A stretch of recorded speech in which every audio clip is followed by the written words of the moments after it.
Assalomu alaykum butun planeta. Men sizlarga pul tarqatmoqchiman. Assalomu alaykum musofirdagilar. $5000 pul egasi bo'lmoqchimisizlar? Videoni oxirigacha ko'ringlar. Assalomu alaykum. Va alaykum. Akajonim.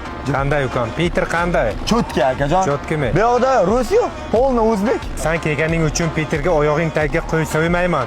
Lekin $5000 musofirlar uchun tarqataman. Gap nima haqida hali bildilaringizmi? Ana endi oxirigacha eshitinglar.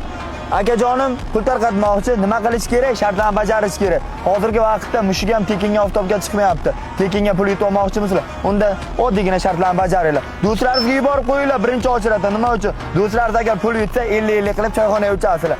Kaminga eng ko'p do'stlaringiz belgilab, eng ko'p layk yiqqanga birinchi pul yutug'i beradi. Albatta bu videoga layk bosish kerak. Nima uchun? Musofirdagilarni podpishka qilayotgan inson uchun. Akamda 30 mingta podpishchigi bor, 50 mingta qorani Samarqand o'g'loni. O'zga yurtda turib musofirlarga yordam bermoqchi. Akamda 4 ta restorani bor.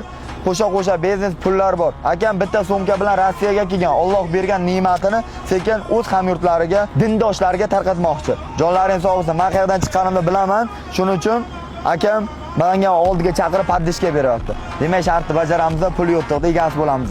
Biza topgan sizlarniki. Bitta mayda 40 kishi bo'lish deganda, biza bergan rizqni, Alloh bergan rizqni sizlarga ham bo'lishamiz. To'g'rimi akam? To'g'ri. Joningiz sog' bo'lsin. Kommentariy, like, podpiska. Ketdik. Har bitta podpisчик uchun 5000 rubldan ham beramiz. Hey, gapni ota xo'jasi bo'ldi.